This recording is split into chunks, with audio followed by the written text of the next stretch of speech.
رباط الجمع الكريم، أهلا وسهلا بكم. أكيد فرحانين بوجود السادة المطارنة وكل الكهنة وبحضوركم أكيد في هاي الأمسية البلادية اللي نحاول فيها نتأمل في سر التجسد من خلال التراتيل والتأملات والصلوات والتأملات اللي هنسمعها اللي هترافق هاي التراتيل تحت هذا الشعار: لا تخافوا، ها أنا أبشركم بفرح عظيم لجميع الشعب.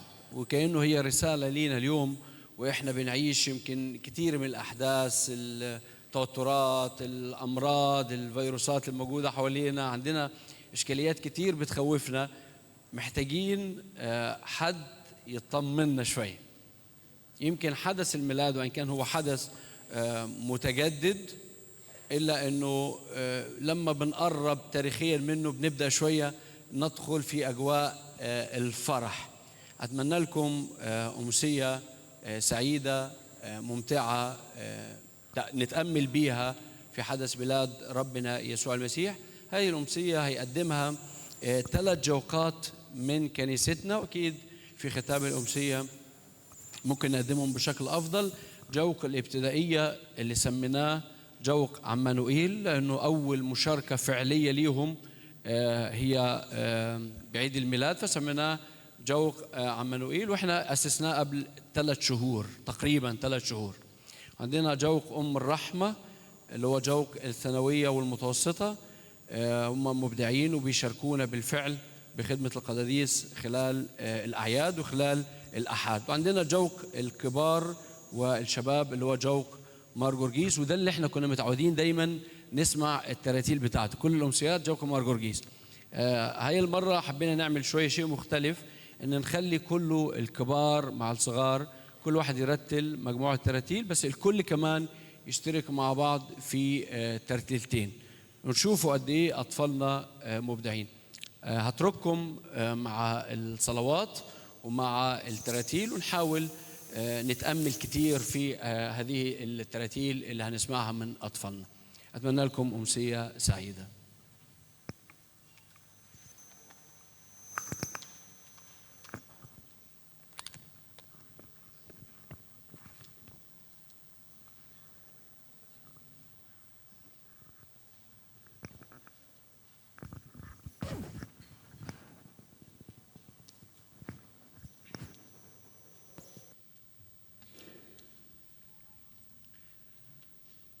أيتها البسمة، لا تغادر الكون بعد اليوم، ويا أجراس الميلاد ازرعي أغنيتك في القلوب، وانقل البشرى إلى الوجوه المتعبة والمتألمة، وصفقي أيتها الأيدي، فالعرس قد ابتدأ، والرقصة الجميلة بين التلال، والعيد لن ينتهي.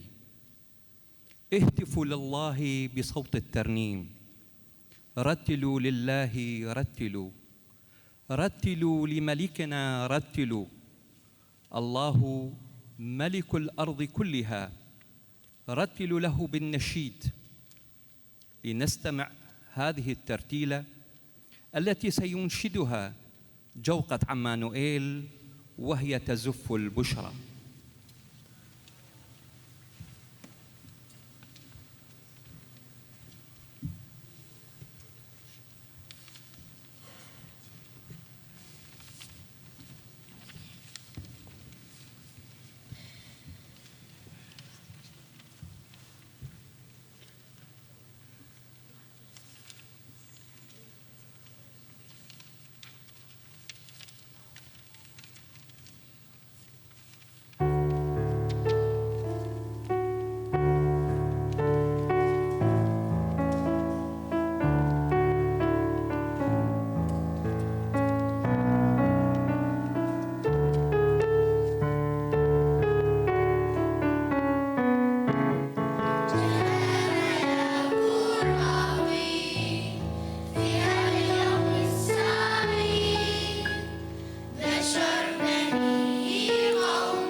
أي كلمات تمكنها أن تصف عظمة الحدث الآتي.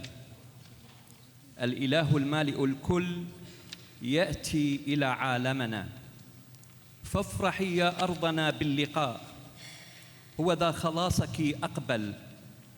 البشرية المطرودة بسبب السقطة الأولى بدأت تتهيأ للعودة. لقد تغلغل الوعد في وريقات الزهر وتنسم الكون الفرح. نشكرك يا يسوع على مجيئك، على محبتك، على تواضعك. لنستمع الآن لترتيلة جديدة ترتلها جوقة عمانوئيل، وهي تعبر عن هذا الحدث التاريخي الذي يمثل ملء الزمان.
في المغارة أصبح الله إنساناً ليصبح الإنسان إلهاً.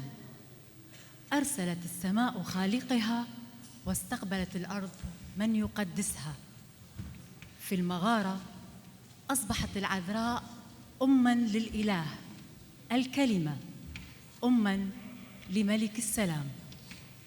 في المغارة رتلت الملائكة بالمجد، بالسلام، بالرجاء، وسجد المجوس لملء الحقيقة.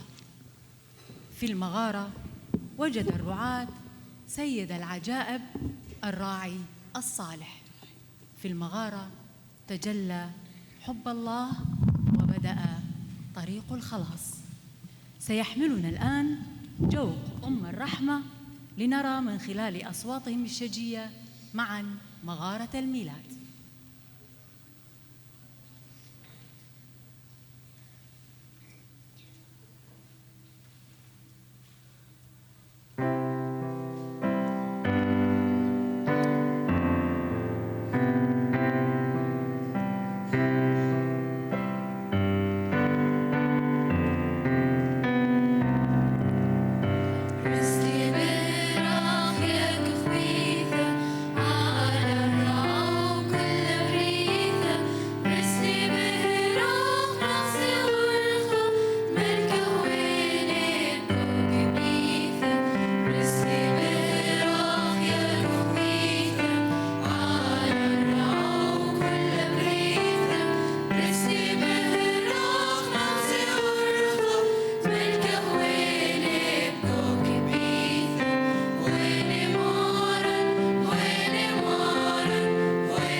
كي ترى الوجه الحقيقي لطفل المغارة عليك أن تنظر بعين الرعاة، بعين الراعي الذي ينظر إلى السماء ويستمد من الآب الراعي الصالح المحبة والحكمة والإرشاد، متخلياً عن الراحة والأنانية الشخصية.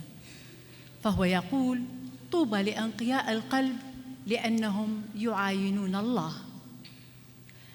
يجب أن تنظر بعين المجوسي، ذاك الباحث الدائم عن الحقيقة عبر كل رمز من رموز الطبيعة التي تقوده إلى الله. المجوسي الذي بالرغم من سلطانه وسعة علمه وبعده بالمسافة ترك كل شيء وواجه المصاعب والتحديات ليلتقي بالحق، فهو يقول: أنا هو الطريق والحق والحياة. هناك تكون المغارة، وهناك نفهم طاعة وتواضع العذراء الأم الحنون، وهناك يشع فرح الميلاد، فرح الخلاص.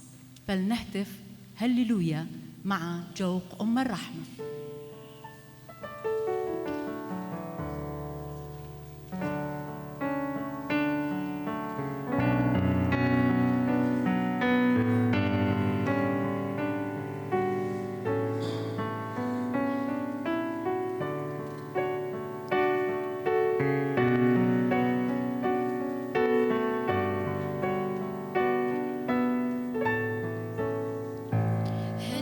هللويا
تعاقب الكثير من الملوك عبر التاريخ، ولكل منهم قصة وحادثة.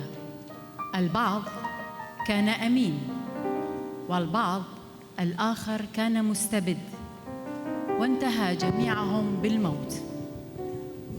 طفل المغارة.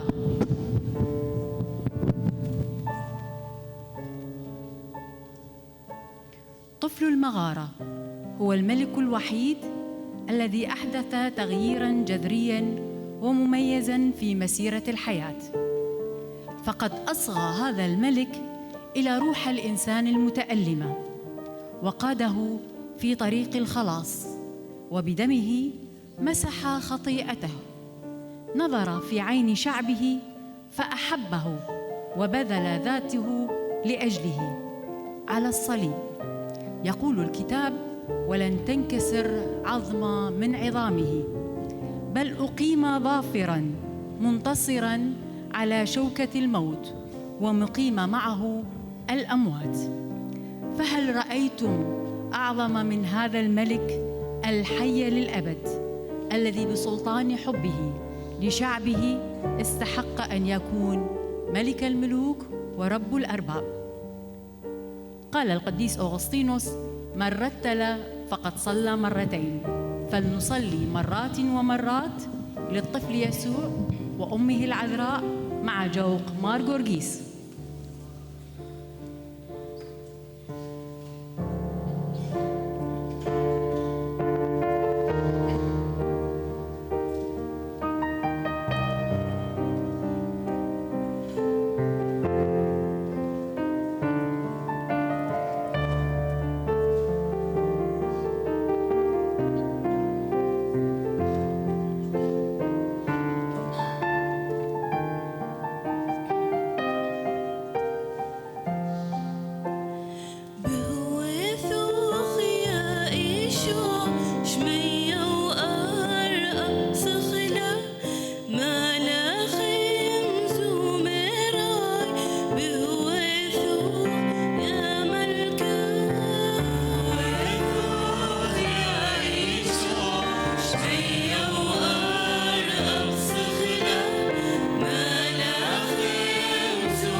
يوم رأى ابن الله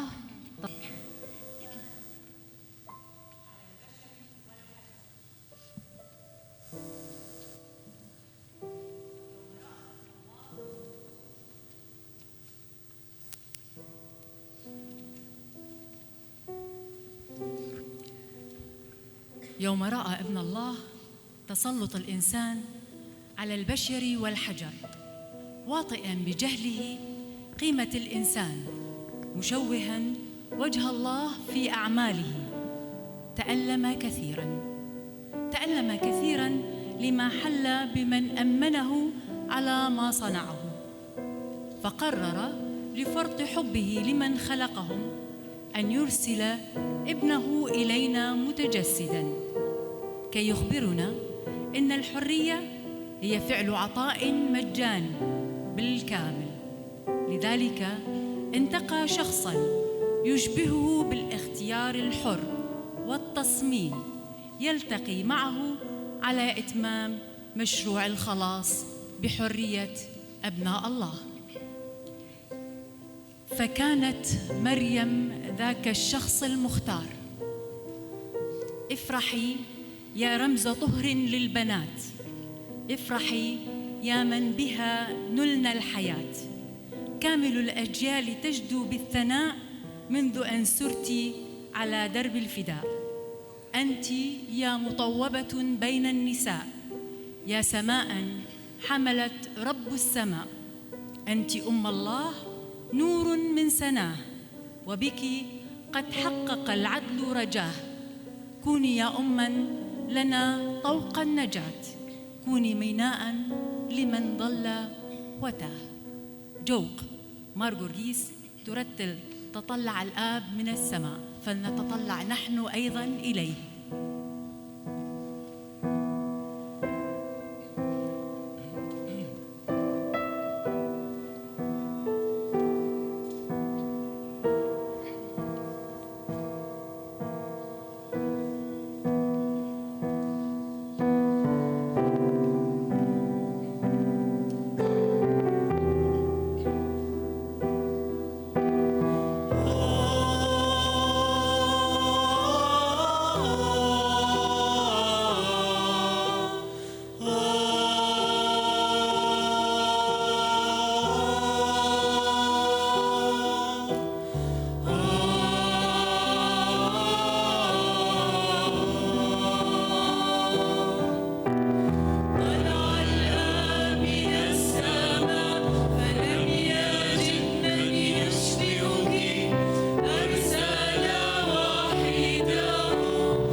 كلما نظرنا إلى السماء وسعتها والنجوم والكواكب وبهاءها، كلما نظرنا إلى الأرض بجبالها وسهولها ووديانها وأنهارها،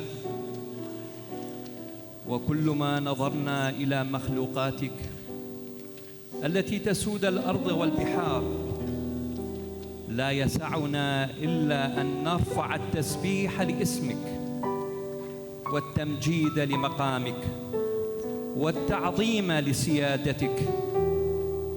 أنت الذي أوجدت كل شيء بحكمة وجمال وبهاء. أنت الذي لا يسعه شيء ولا يؤطره شيء في إمكانياته ووجوده. تقبل أن تكون صغيراً، تقبل أن تكون صغيراً وتسكن عالمنا في مذود ضعفنا. حينها أدركنا كم أنت قدير بتواضعك. لنسمع ترتيلة حبيبي أصوات أبنائنا وهي تسطح بحب المولود في المذود.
اليوم ومن وسط العالم المضطرب التي تسوده الضغينة والحقد والدينونة، اليوم ومن وسط عالم يسوده المرض والوباء والكوارث، اليوم ومن وسط عالم يسوده الفساد والأيديولوجيات الإلحادية واللامعنى، يسطع نور وينبثق نجم ويهب نسيم ليبشرنا بخبر سار ستفرح له كل الخليقة، خبر انتظرته أجيال كثيرة، خبر بمولود طفل سماوي فيه سيغير التاريخ ويقسمه قسمين قبل وبعد الميلاد. سنسمع بترتيلة كشكول الميلاد التي شكلت من عدة مقاطع لتراتيل ميلادية نسجت بحلة جديدة لتكشف عن محبة الله الذي جعل مسكنه مع الإنسان. لنسمع إلى حناجر أبنائنا وهي تصدح لميلاد المسيح بأحلى الأصوات والألحان.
وحدك ساكن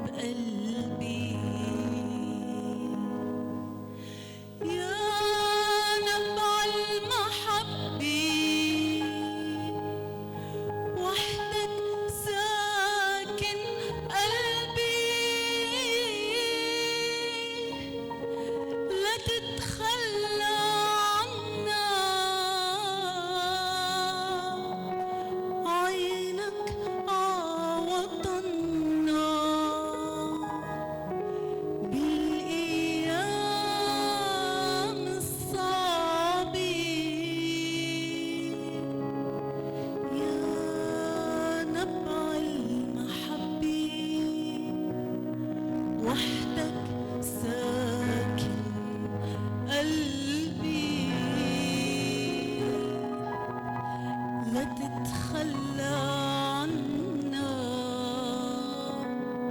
عينك عطنا بالأيام الصعبين.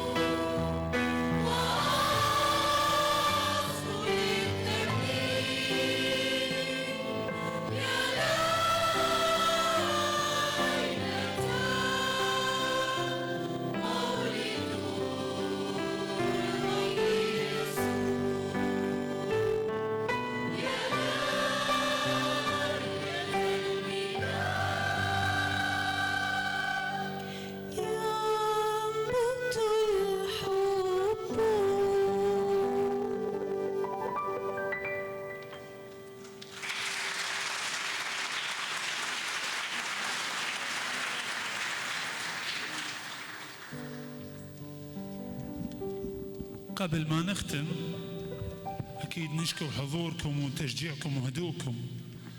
اسمحوا لنا بهاي الأيام المباركة أنه نهدي لكم فالتهنئة بأسلوبنا مع الجوقات الثلاثة الرائعة.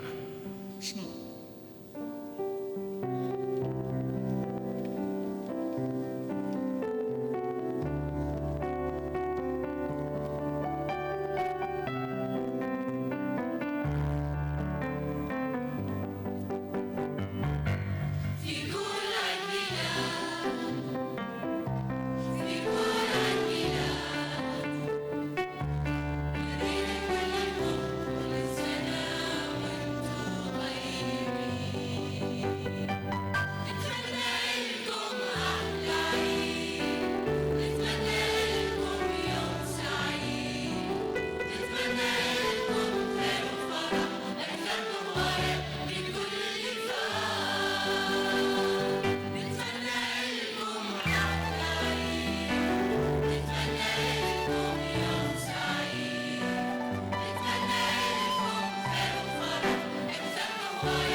يعني حابب كتير أشكر كل الأشخاص اللي أكيد ساعدونا وتعبوا معانا في التحضير. أبدا مش سهل أنه نحاول نوفق أصوات أطفال. عندنا 6 سنوات موجودين، عندنا مريان الصغيرة عملت فردي، شفتوا قد إيه مبدعة، كلهم مبدعين اللي أدوا الفردي.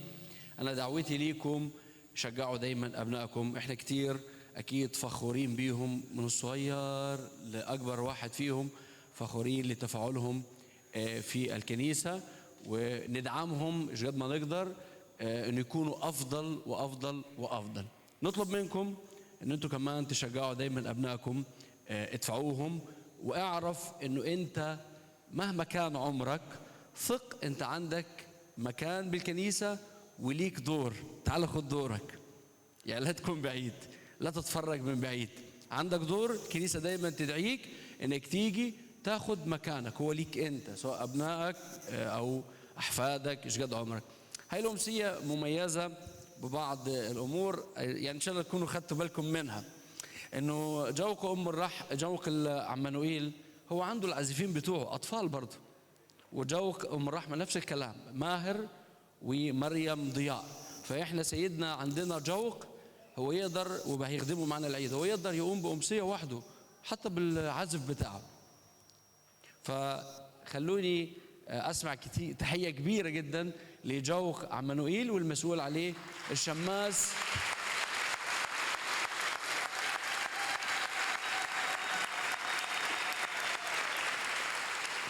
المسؤولين عليهم الشماس عماد يلدو والست نسمة نمير. هم كتير، شوفوا قد ايه واثقين في نفسهم ومبدعين. كمان نحيي جوق ام الرحمة والست رشا المسؤولة عليهم.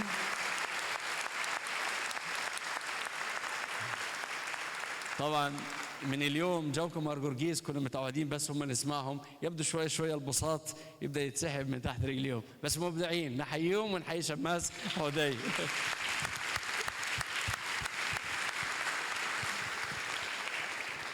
أكيد أشكر كل اللي ساعدونا، العازف أخونا فادي، ست زمن، أستاذ عزت اللي ساعدنا كتير وبيساعدنا دايما وبيدعمنا بالصوتيات، دكتورة منال، دكتور وسام، واللجنة الإعلامية في كنيستنا الأستاذ ماهر والأستاذ فائق، وكل اللي عملوا وساعدونا، وأكيد كادر قناة العراقية السريانية. هانتي ما قال لسيدنا يقول كلمة وبعدين نكرم بعض الشباب. تفضل سيدي. بصراحة بدعتم. أكيد قبل كل شيء أنقل تحيات غبطة البطريرك لويس رفائيل ساكو اللي ما قدر يجي بسبب التزامات، فاجينا أنا وسيدنا شليمون بدلا عنا والآباء الكهنة الأفاضل. أبونا هنيك كنيسة واحدة 3 جوقات، جوقة المركزية مارغورغيس، وجوقة أم الرحمة، وجوقة عمانوئيل. بدعتم أنتم اليوم. فأكيد اليوم احنا عشنا أجواء فرح، الميلاد هو الفرح. بصراحة كلش كنا متفاعلين ويا الأطفال، خلونا نشعر اليوم بفرح الميلاد. فأكيد الشكر هو اللي راعي الخورنة اللي دائما أبونا هاني من الكهنة النشطين، لا بس بالأعمار ولكن أيضا بالروحانية اللي يبثها للأطفال. فشكرا لك أبونا، ونشكرك نيابة عن الكل.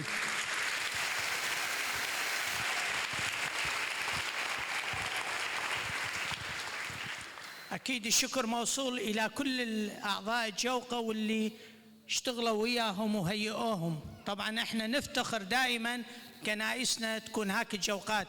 بالمناسبة باكر اكو أيضا جوق واحتفالية ميلادية في كنيسة الدورة مار يوحنا المعمدان، وبعد غدا يوم السبت راح يكون في كنيسة الصعود أيضا احتفالية كبيرة بالتعاون مع راهبات بنات مريم. وفي بقية الكنائس أتصور كلهم عندهم احتفاليات، فنتمنى لكم أعياد مباركة. وشكرا أبونا.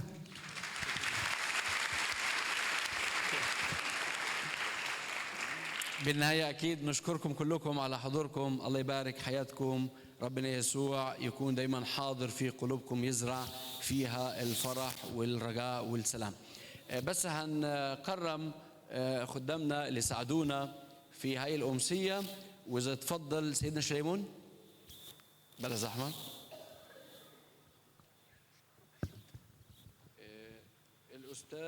الأستاذ عزت تفضل. الله يسعدك. تفضل.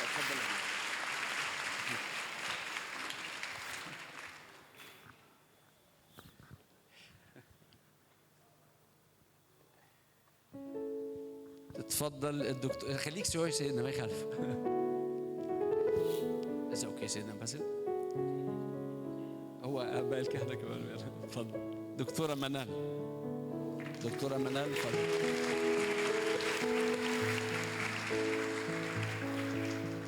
دكتور وسام.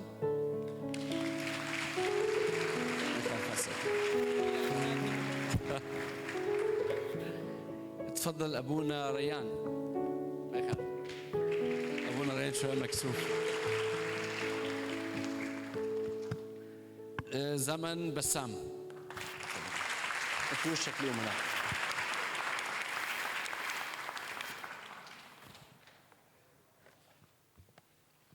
الأستاذ فادي. اتفضل.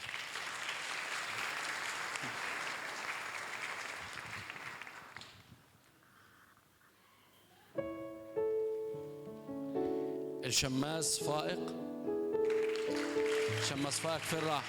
تعال يا شماس فائق، ما يخالف. استنى.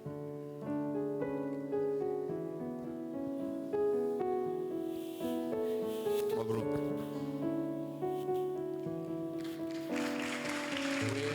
الأستاذ ماهر يوسف.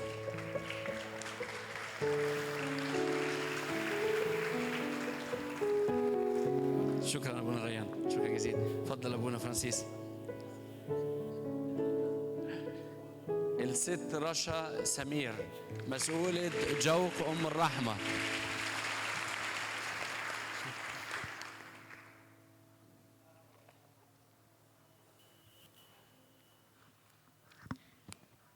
الست نسمة، مسؤولة جوق عمانوئيل.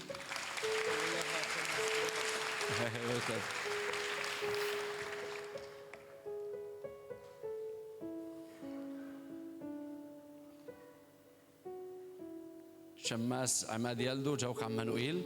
هو آخر واحد. آخر واحد. خلاص كده؟